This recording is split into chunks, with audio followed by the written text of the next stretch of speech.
तो जैसा कि हम लोग कल पढ़े थे कि आधुनिक आवर्त सारणी के बारे में, कि इसमें कितना वर्ग होता है, कितना आवर्त होता है, कौन सा कक्षा कितना इलेक्ट्रॉन रखता है, या फिर कितने ब्लॉक होते हैं, या फिर किस ब्लॉक में किस ब्लॉक को किस किस वर्ग में रखा गया है।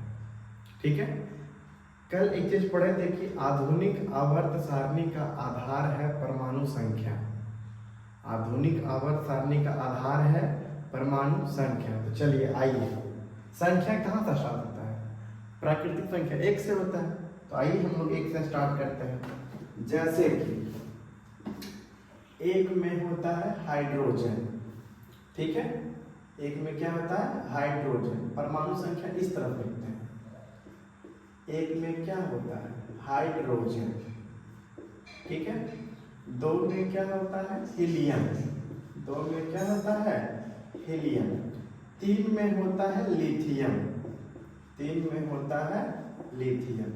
जैसा कि आप सब समझ सकते हैं कि ये इसका पूरा नाम है, hydrogen, lithium, hydrogen, helium, lithium.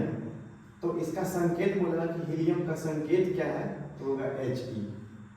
संकेत लिखने का तरीका क्या होता है कि यदि सिंगल डिजिट है तो कैपिटल लेटर, और दो डिजिट में है यानी दो अक्षर में है, दो वर्ड में है, तो हो जाएगा फर्स्ट लेटर कैपिटल, उसके बाद फिर स्मॉल।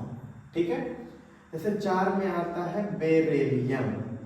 बेरेलियम हम बिल्कुल पूरी तरह से लिख देते हैं। ठीक है, परमाणु संख्या इस ओर लिखते हैं। फिर पांच में आएगा बोरॉन। बोरॉन देखिए, हाइड्रोजन एक, हीलियम दो, लिथियम तीन, बेरिलियम चार, बोरॉन पांच। ठीक है, उसी प्रकार फिर जानेंगे कार्बन 6। यहाँ क्या लिख देंगे? कार्बन। ठीक है, फिर होगा नाइट्रोजन 7, नाइट्रोजन। ठीक है, ऑक्सीजन 8, ऑक्सीजन 8।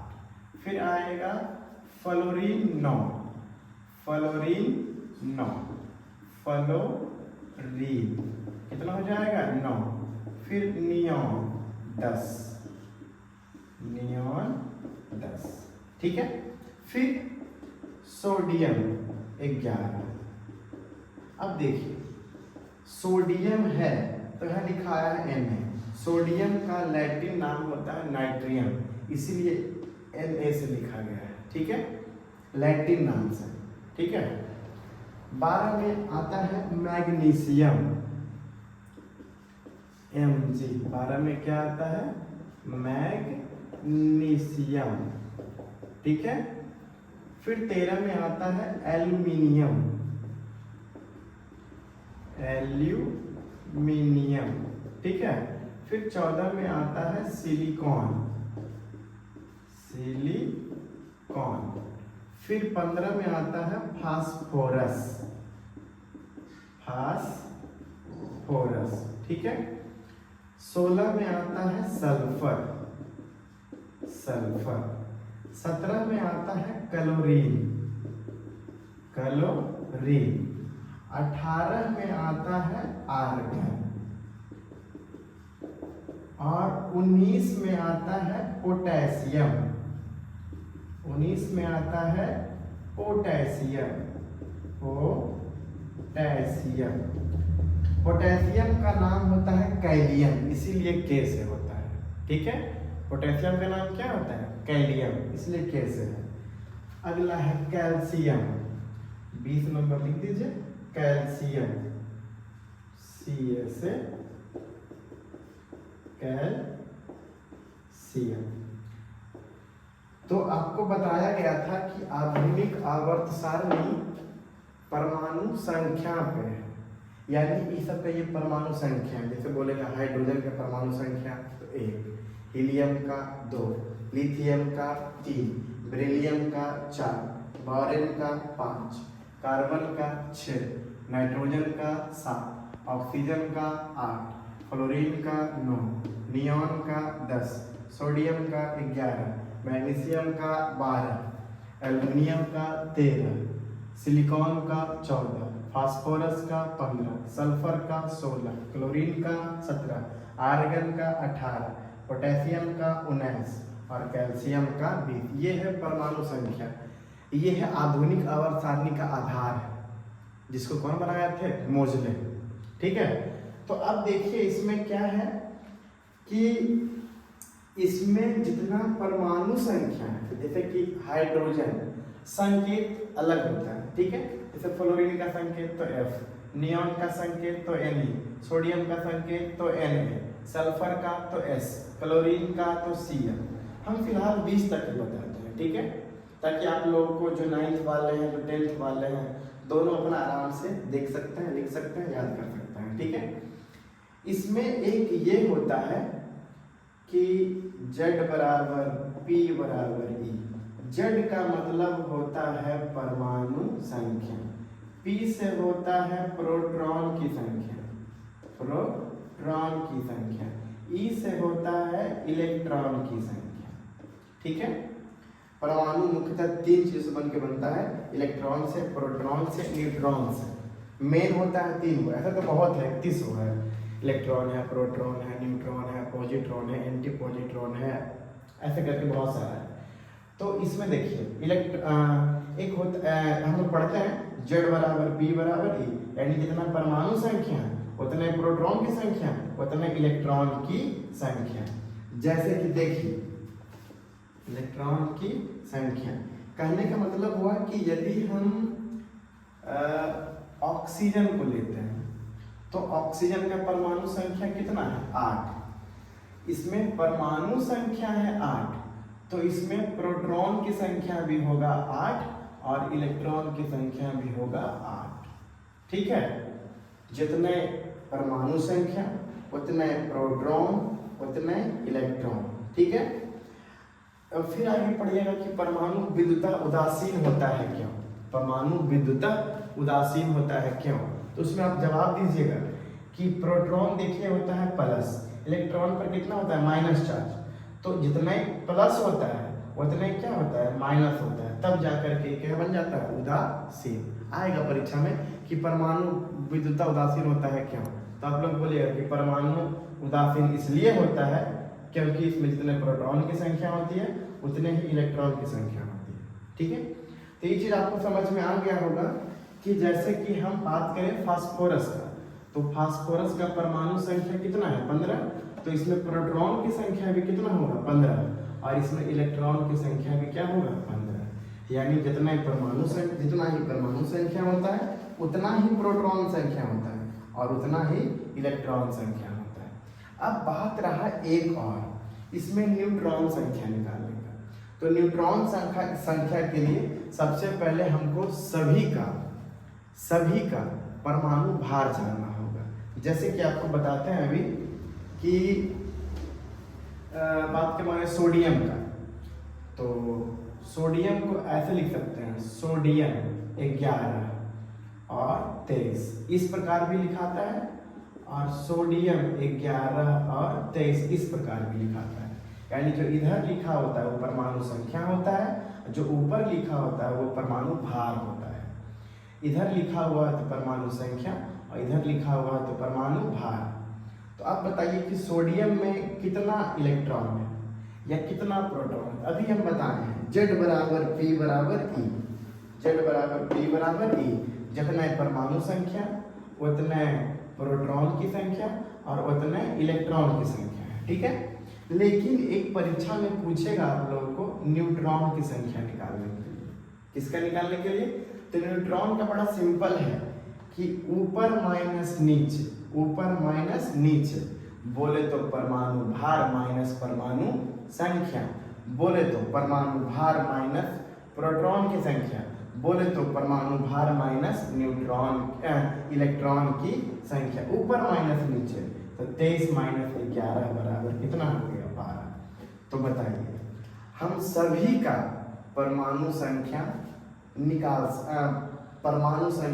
सकते हैं, उसी के सहारे प्रोटॉन की संख्या भी निकाल सकते हैं, उसी के सहारे इलेक्ट्रॉन की संख्या भी निकाल सकते हैं, और परमाणु भार के से हम न्यूट्रॉन की संख्या भी निकाल सकते हैं। जैसे कि देखिए, अब हम लोग आते हैं एल्युमिनियम, ठीक है, एल्युमिनियम।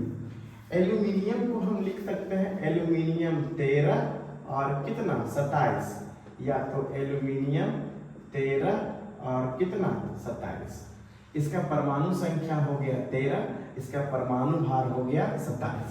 तो यदि आपसे पूछ दे कि प्रोटॉन की न्यूट्रॉन की संख्या क्या होगी, तो न्यूट्रॉन की संख्या निकालने के लिए आपको ऊपर से नीचे घटाना पड़ेगा। बोले तो परमाणु भार में परमाणु संख्या बढ़ा देंगे। बोले तो 27 माइनस 13 बराबर कितना 14। बोलिए समझ में आया कि इलेक्ट्रॉन कैसे निकालते हैं, प्रोटॉन कैसे निकालते हैं और न्यूट्रॉन कैसे निकालते हैं। तो इसका एक सिंपल फॉर्मूला होता है ना, कि Z बराबर P बराबर E। यदि परमाणु संख्या दिया है तो आपको प्रोटॉन की संख्या और इलेक्ट्रॉन की संख्या अपने आप प्राप्त हो जाएगा। जैसे कि और देखिए, जैसे कार्बन है, इस पे हम लिख देते हैं 12, C6 12। बोले तो परमाणु संख्या कितना है 6, और कार्बन में परमाणु भार की संख्या कितना है 12। तो हमको पूछेगा इसमें न्यूट्रॉन की संख्या। क्या पूछेगा? न्यूट्रॉन की संख्या। तो कैसे निकालेंगे? ऊपर माइनस नीचे। बोले तो परमाणु भार माइनस परमाणु संख्या, ठीक है, यानी 12 माइनस 6 बराबर कितना हो जाएगा 6। ठीक है, तो बताइए, यदि सबका परमाणु संख्या और परमाणु भार दिया रहे तो आप आसानी से निकाल सकते हैं क्या? इलेक्ट्रॉन, प्रोटॉन और न्यूट्रॉन की संख्या। ठीक है, जैसे कि अब क्लोरीन का हम बताए थे आप लोगों को कि नहीं बताया? नहीं बताया। तो क्लोरीन का होता है 35, परमाणु भार कितना होता है 35। यानी बताइए, इसका इलेक्ट्रॉन, प्रोटॉन, न्यूट्रॉन तीनों निकल जाएगा। इसका इलेक्ट्रॉन, प्रोटॉन, न्यूट्रॉन कैसे निकलेगा? इसमें इलेक्ट्रॉन हो जाएगा 17, प्रोटॉन हो जाएगा 17, जबकि न्यूट्रॉन, क्योंकि ये इलेक्ट्रॉन और प्रोटॉन दोनों 17 क्या होगा? क्योंकि होता है Z बराबर P बराबर E, यानी परमाणु संख्या बराबर प्रोटॉन की संख्या बराबर इलेक्ट्रॉन की संख्या। तो इसमें मेन चीज पूछेगा न्यूट्रॉन की संख्या। तो जब भी न्यूट्रॉन की संख्या निकालना रहे तो ऊपर माइनस नीचे, यानी कि 35 माइनस 17 बराबर कितना हो गया 18। इसमें न्यूट्रॉन की संख्या कितनी है 18। और 9th और 10th वालों को ये भी पूछता है कि सोडियम का परमाणु संख्या क्या है। सोडियम का परमाणु संख्या क्या है? कितना हो गया 11। फिर पूछता है कि सल्फर का परमाणु संख्या क्या है, तो क्या हो जाएगा 16। यानी आप 1 से 20 तक का सबका आप इलेक्ट्रॉन, प्रोटॉन और न्यूट्रॉन निकाल सकते हैं। ठीक है, और इसमें आपको 1 से 20 तक परमाणु संख्या याद कर लेना है और परमाणु भार भी याद कर लेना है। ठीक है, आप लोग को हम क्लास में लिखाए होंगे। जैसे कि आर्गन का लिखाए होंगे 40, पोटेशियम का लिखाए होंगे 39, कैल्शियम का लिखाए होंगे 40, सिलिकॉन का लिखाए होंगे 28, है ना, फास्फोरस का लिखाए होंगे 31, ऐसे मैग्नीशियम का लिखाए होंगे 24 या 25 लिखाए होंगे। ठीक है, एल्युमिनियम का 27। ठीक है, नाइट्रोजन का हो गया परमाणु भार कितना हो गया 14, ऑक्सीजन का हो गया 16, फ्लोरीन का हो गया 19, नियॉन का हो गया 20। ऐसे कर करके आप बिल्कुल याद कर सकते हैं और इलेक्ट्रॉन, प्रोटॉन और न्यूट्रॉन की संख्या निकाल सकते हैं। तो जिसका भी अब नहीं निकाल रहे हैं, जिसका भी नहीं निकाला है, आप निकाल लीजिएगा अपना। जैसे कि हमको निकालना है किसका? आर्गन का निकालना है। इसमें प्रोटॉन, इलेक्ट्रॉन और न्यूट्रॉन की संख्या पूछेगा, तो प्रोटॉन और इलेक्ट्रॉन कितना हो जाएगा 18, क्योंकि जितना परमाणु संख्या होता है उतना ही प्रोटॉन और उतना ही इलेक्ट्रॉन। और न्यूट्रॉन कितना हो जाएगा 40 में से 18 गया तो कितना हो जाएगा 22। कितना हो जाएगा 22। ऐसे ही करके आप इलेक्ट्रॉन, प्रोटॉन, न्यूट्रॉन और परमाणु संख्या आप याद कर सकते हैं।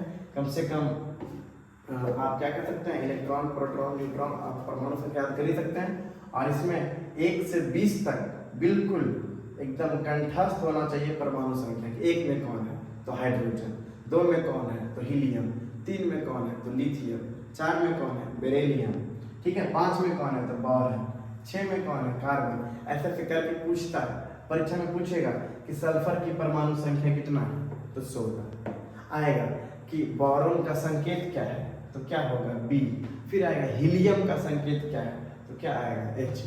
ठीक है, आज इतना है, फिर कल बताएंगे इलेक्ट्रॉनिक विन्यास, क्योंकि आज हम लोग जान गए हैं कि किस तत्व का कितना परमाणु संख्या है और उसमें कितना इलेक्ट्रॉन की संख्या है।